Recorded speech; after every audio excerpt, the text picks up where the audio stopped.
capable de se suffire par lui-même. Et de ce fait, vous avez dit notamment que, en tant que pays en voie de développement, que peut-on faire pour arrêter cette hémorragie? De ce fait, nous, en tant que Comoriens, qui n'avons ni usine, ni faculté de permettre à un blocage d'un pays qui peut notamment nous faire rayer de la carte en se disant que peut-on faire en tant que pays et citoyen de Comores?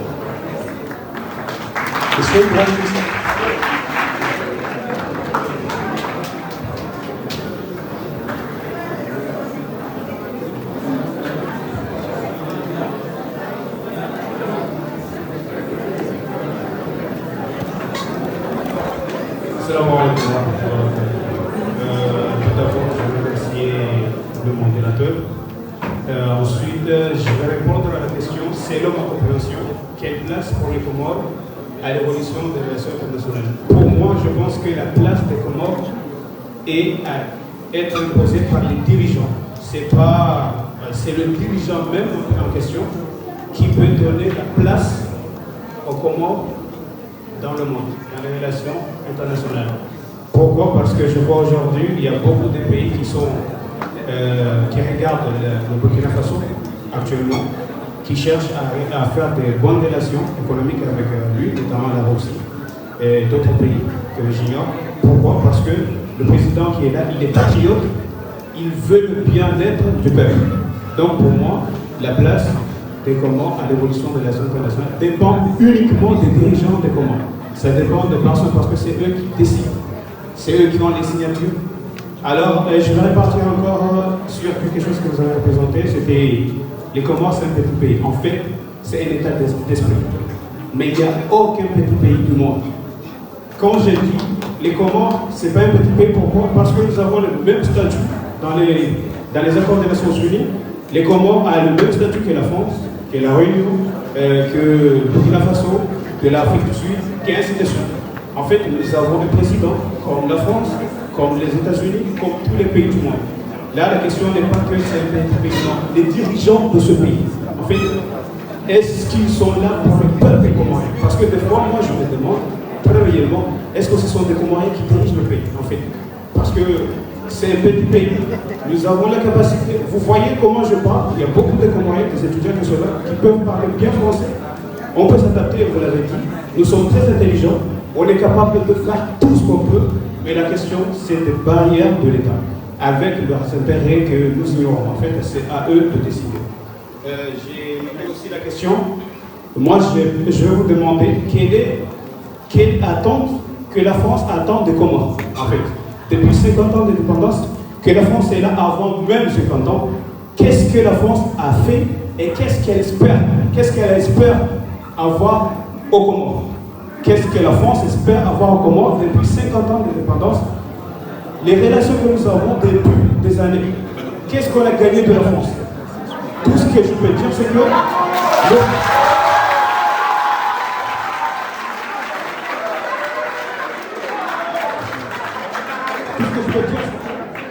nous avons, moi j'ai eu la chance de voyager dans plusieurs pays africains et j'ai vu des Comoriens qui se font tuer dans les mers, notamment la mer de Zouani ou la Mayotte. Non, ce sont des questions, mais je vais éclairer parce que lui, il est d'origine comorien, mais il était représentant de la France à l'Assemblée nationale française. Donc je prends cette occasion pour éclaircir certains points.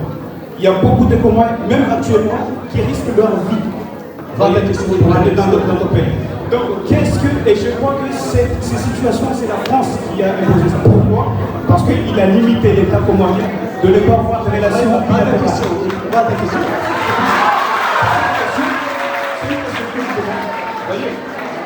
C'est une question.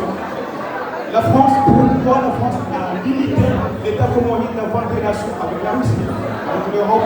Notamment, l'exemple en est qu'on n'a pas des ambassadeurs au Comores. On n'a que la Chine, on n'a que la France, on n'a que l'Arabie Saoudite. Il n'y a pas de pays, il n'y a pas des ambassadeurs au Comores. Pourquoi? Parce que la France a limité que vous n'avez pas le droit d'avoir des relations avec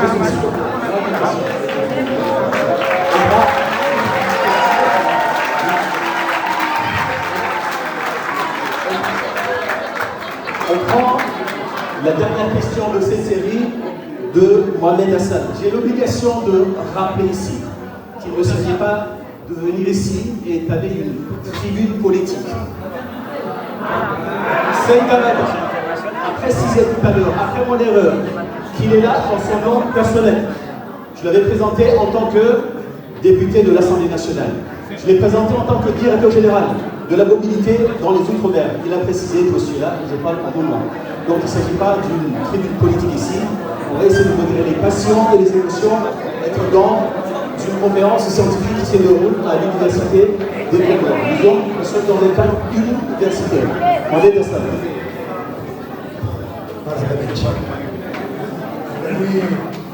Permessiamo parlare con il segretario generale.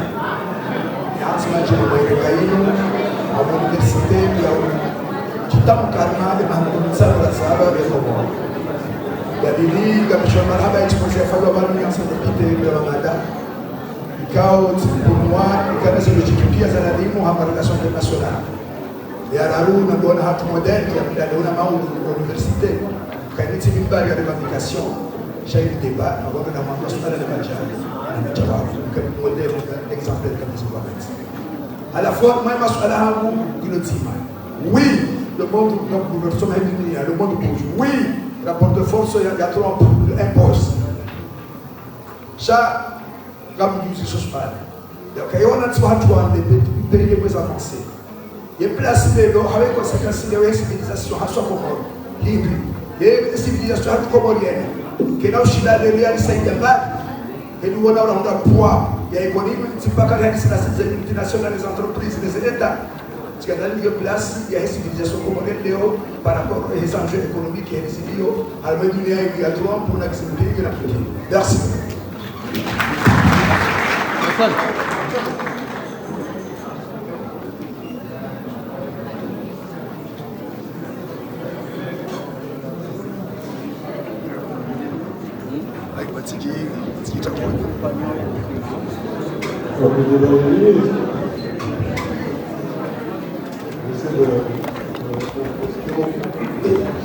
La première d'abord sur le président qui signe et ensuite, si j'ai bien compris, comment on est sûr que ce qui a été signé ensuite est mis en place, etc. Ça, c'est le fonctionnement des institutions. Normalement, les anciens parlementaires qui sont ici, l'action du gouvernement est contrôlée par le Parlement. Il y a l'exécutif, il y a le législatif contrôle l'action du gouvernement qui a été élu, enfin en tout cas, président élu, désigne des personnes, font partie du gouvernement, et ensuite le Parlement, régulièrement, avec la loi de finances, mais aussi avec des enquêtes parlementaires si on le souhaite, peut contrôler ce que fait le président. Ça, c'est la théorie. Après, il y a la pratique. Dans la pratique, je le disais tout à l'heure, de la même manière que je disais que le développement des Comores passera par les Comoriens, la situation actuelle, que ce soit aux Comores ou dans les autres pays, dépend d'abord des ressortissants de ces pays-là. Tous les pays qui ont connu une évolution importante, constitutionnelle, changement de régime, etc., ces changements-là, printemps arabe, etc., se sont faits parce que la population de ces pays l'a voulu. C'est comme ça que ça s'est passé. Et donc, si vous souhaitez que les parlementaires jouent leur rôle de parlementaires, si vous souhaitez que le pays aille dans telle direction ou une autre, c'est aux Comoriens de prendre cette décision. C'est aux Comoriens de le faire. Et donc il y a peut-être cette prise de compte, parce que j'ai souvent l'impression qu'il y a une dichotomie et qu'on considère qu'il y a les dirigeants qui dirigent et puis nous on regarde de l'extérieur. Non, c'est pas comme ça que ça se passe. Il y a beaucoup de choses qui se passent dans ce pays, ou dans d'autres d'ailleurs, parce qu'on a la même problématique en France pour les personnes qui ne vont pas voter. Et qui après se plaignent, oui mais on est maltraité, etc. Mais est-ce que tu allais voter? Non. Alors pourquoi tu te plains? Alors souvent le chemin est difficile. Je ne dis pas que c'est simple. Mais ce sont des règles de base, ce que j'appelais tout à l'heure les droits humains. Si vous ne les exercez pas, vous n'avez pas de droits humains. Il faut déjà les exercer. Avant de faire les procès, ou d'aller dire, ouais, mais lui a fait ci, tel pays a fait ça, tel pays. Mais dans ton pays, toi, qu'est-ce que tu as fait? Qu'est-ce que tu as fait pour que les choses changent ici? Et cette question, tous les pays se la posent, tous les habitants dans tous les pays se la posent. C'est comme ça que des partis politiques naissent, c'est comme ça que des révolutions naissent. C'est parce qu'à un moment donné, les gens se sont dit, on va se réunir pour que les choses bougent. Et elles ont bougé. Je vais venir sur la question notamment de, je vais parler de relations avec la France de manière plus générale. Le Mayotte, c'est une vieille histoire. On a la chance d'avoir ici l'ambassadeur Chauzour, que je salue. Pour son expérience, il pourrait vous dire aussi beaucoup mieux que moi quelle est l'histoire, parce que vous n'étiez pas nés, moi non plus, au moment où les choses se sont décidées, se sont passées, et comment elles ont pu évoluer. Petite histoire, je ne citerai personne, mais je vais vous dire ce qui s'est passé lorsqu'en 2018, je suis arrivé pour la première fois ici, j'étais élu député, première fois, donc grand accueil, etc. Donc j'ai vu beaucoup de monde. Je rencontre des députés de l'opposition. Donc je viens en échange parlementaire, je rencontre des parlementaires, que ce soit la majorité de l'opposition. Je me suis toujours refusé, même avant d'être député, alors que ça a été demandé, parce que comme ça a été dit tout à l'heure, j'étais président de la Chambre de commerce franco-comorienne, je faisais beaucoup d'allers-retours. À l'époque, Elba qui était en responsabilité, m'avait demandé de me rejoindre, etc. J'ai toujours refusé de faire la politique à partir de là-bas. Justement parce que je pense que ce sont tous ceux qui habitent ici qui doivent la décider. Et même si on est Comoriens, on n'a pas le droit de décider de ce qui se passe ici si on ne vit pas ici. Donc à l'époque, j'avais rencontré des parlementaires. Au bout de 5 minutes, qu'est-ce qu'ils me disent? Il faut que la France nous aide à sortir ce dirigeant parce que ça ne nous convient pas, etc. Et là, je dis, regarde, vous êtes en train de demander à un parlementaire étranger, même s'il est d'origine comorienne, d'intervenir financièrement, militairement pour déloger un dirigeant, c'est ça? Et en même temps, vous dites dans les radios, France a fait que c'est terminé, on est indépendant, etc., etc. Je reviens à ce que je disais tout à l'heure. L'avenir ou le devenir, l'évolution de ce pays dépend d'abord de ceux qui sont ici, qui le dirigent, qui ne le dirigent pas, en tout cas qui sont ici. Et c'est là où je dis qu'on a un problème, collectivement. On peut me demander plein de choses et on peut faire le procès de la France tous les 4 matins, mais ça ne pose pas de problème. Et je vous dirai ce que j'ai fait quand j'étais parlementaire par rapport à ce sujet. Mais il faut déjà être crédible quand on veut discuter. Il faut être crédible. Il faut déjà faire tout ce qu'on est capable de faire à son niveau pour après pouvoir dire aux autres, ben, maintenant venez nous aider. Mais on ne peut pas rester dans un fauteuil et dire qu'à le parlementaire, ça y est, la main vient, on est dans sa maison, etc. Les choses se passent pas dans le pays. Un député vient, il faut appeler là-bas pour qu'il vienne déloger. Et toi, tu as fait quoi? Le responsable de l'opposition, qu'est-ce que tu as fait pour que les choses bougent? On ne peut pas demander en même temps à des pays, peu importe, France, Russie, États-Unis, etc., de nous aider si nous, on n'est pas capable de s'aider nous-mêmes. Si nous, on n'est pas capable de s'aider nous-mêmes. Le projet du développement des Comores, le projet politique des Comores, vous devez déjà le poser. Voilà ce qu'on veut. Et après, éventuellement, les personnes viendront vous aider. Mais pas l'inverse. Pas l'inverse. Et sur la question de Mayotte, moi je dis de vous en moi, ça va peut-être vous choquer. Le problème, c'est pas Mayotte, pas française, pas française. Le problème, ce sont les morts qu'il y a entre Anjouan et Mayotte. Ça, c'est le problème. Quand j'étais parlementaire, j'ai poussé pour qu'il y ait d'abord une aide au développement pour les Comores qui ne soit pas de 5 millions, mais de 50 millions par an. C'est moi qui l'ai demandé, malgré tout ce qu'on a pu vous dire. C'est moi qui ai obtenu cette aide-là. Et le président Macron et les parlementaires à l'Assemblée nationale m'ont suivi là-dessus. Avec un argument qui était de dire on ne peut pas avoir autant des centaines et des centaines de morts dans le cimetière marin entre Anjouan et Mayotte. On ne peut pas assumer en tant qu'être humain, c'est pour ça que je parle de droit humain, le fait qu'il y ait autant de morts entre ce pays. Sur cette base-là, je demande 50 millions. Sur cette base-là, et dans la République, ce que jamais personne n'avait fait, avait sorti la feuille de route, je pense que tout un chose pourrait s'en souvenir, mais aussi les anciens ministres. Une feuille de route qui disait qu'on va faciliter les échanges entre les îles, justement pour que les gens qui veulent aller travailler à Mayotte aillent travailler, ils reviennent, etc. Donc il n'y ait plus ces morts-là. Ça n'a pas été soutenu par les élus maoris. Mais on n'a pas eu beaucoup de soutien non plus des Comores, si on est entre nous, ce qu'on discute. On n'a pas eu beaucoup de soutien. On parle des Maoris ou des surtout Anjouanais qui vont là-bas pour devenir français, etc. Mais si vous regardez l'évolution des choses, il y a de plus en plus de Comoriens à l'extérieur, plus de Comoriens à l'étranger qu'à l'intérieur. Dans moins de 10 ans, il y aura plus de Français Comoriens que de Comoriens tout court. C'est ça la réalité des choses. Les choses se posent de manière différente, c'est ça que vous devez anticiper. À court terme, Mayotte est française, peut-être à long terme, peu importe, c'est pas moi qui vais décider. Moi, je ne suis plus parlementaire, je ne suis pas résident comorien. Et donc, c'est pas moi qui vais vous dire quoi faire, ni d'un côté, ni de l'autre. Par contre, ce qui est sûr, c'est que soit on se dit que c'est une tare de récupérer Mayotte, etc., mais avec quel projet politique, même pour les Mahorais, mettez-vous à la place des Mahorais, vous allez leur dire quoi, moi? Devenez comorien, puis quoi? C'est quoi le projet? C'est quoi le projet? C'est quoi le projet pour les Mahorais, pour les Anjouanais, pour les Moyens, etc. Tout le monde souffre, souffrez-vous tous les jours. Dire, on va récupérer Mayotte. Mayotte française, je vous le dis, c'est un avantage pour le reste des Comores. Si vous l'utilisez de manière très cynique, à court terme, j'enlève le truc politique. J'enlève le truc politique. J'enlève le truc politique. Utilisez-le comme un atout, comme l'Allemagne et la France l'avaient fait à un moment donné. Coopération économique, moi j'ai discuté avec des acteurs économiques ici. L'aéroport international, il est ici, il n'est pas à Mayotte. Le grenier des Comores, c'est Moélie. Le pouvoir d'achat, il est à Mayotte. Il faut l'utiliser. Il faut l'utiliser. Et après, vous en ferez un débat politique, c'est pas un problème. Vous voulez récupérer Mayotte, demandez-le. Le France aura sa position, elle la défendra, peu importe. Moi, ce qui m'inquiète, et ce qui me met en rage, si vous voulez, depuis qu'on parle de cette histoire de Mayotte, c'est que je n'entends aucun dirigeant comorien parler de ceux qui meurent entre Anjouan et Moélie. Entre Anjouan et Moélie. Ils n'en font pas un sujet, ils parlent du territoire. Le territoire, c'est pas un sujet. Le territoire sont les gens, les hommes, les femmes, les enfants. Vous en faites quoi? Qu'est-ce qu'on fait pour que ces gens ne meurent pas? Qu'est-ce qu'on fait dans ce pays pour que les gens ne meurent pas? C'est ça la question que je pose. Donc posons-nous les bonnes questions. Et après, on arrivera ensemble à trouver les solutions. Ce n'est pas les ennemis, les Français. Ceux qui vont former, ceux qui permettent que la diaspora là-bas travaille, ceux qui forment parce que le groupe Wagner a fait en Afrique. Regardez, à un moment donné, il faut regarder aussi ce qui se passe autour de nous. La France ne sont pas parfaits. Et d'ailleurs, en France, je veux dire, on parle de la France, mais il y a 15, 20, 30 courants. Entre Marine Le Pen, Retailleau, les socialistes, les machins, ça bouge tous les 15 jours, etc. C'est ça qu'il faut intéresser. Il n'y a pas une France, il y a des France. Il y a 3 France. Au moins.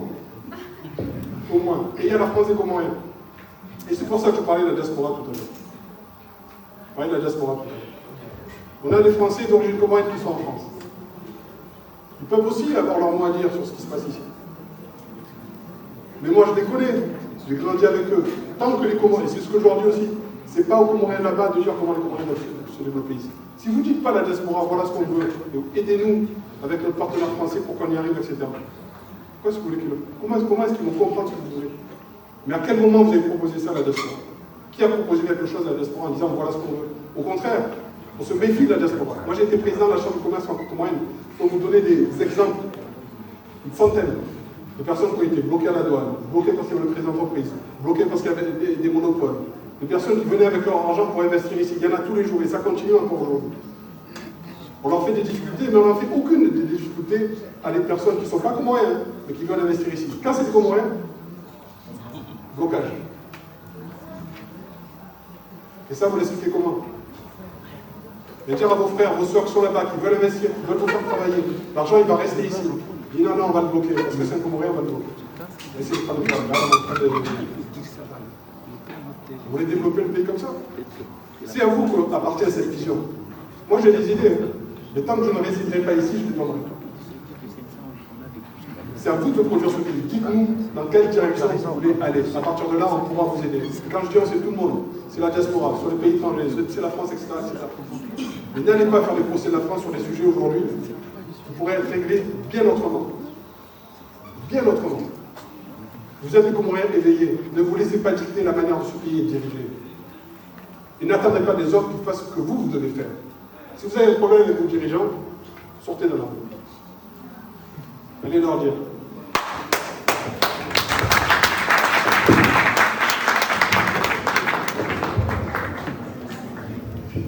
Nous allons prendre une deuxième série de questions. Le débat est terminé. C'est la vie universitaire. Monsieur Abada, nous sommes sur un site qui abrite près de 5 000 à 6 000 étudiants. Ce site qui abrite 2 composantes, 2 facultés, la faculté des lettres et la faculté de droit. Je comprends que toutes les questions qui arrivent ici ont cette vocation-là, cette tendance-là à les titiller, les questions juridiques, la position, la place, etc. C'est tout à fait normal. Nous sommes au sein de l'université. Et l'université, ce qui fait l'université, c'est le débat. Donc nous sommes très heureux d'avoir des gens ici, des professeurs, des anciens ministres, des politiciens qui sont là, qui honorent ce débat-là. Nous avons l'honneur d'avoir le professeur Soudan Souzou. Je suis sûr qu'il prendra un mot. Deuxième, vous êtes monsieur? Pardon.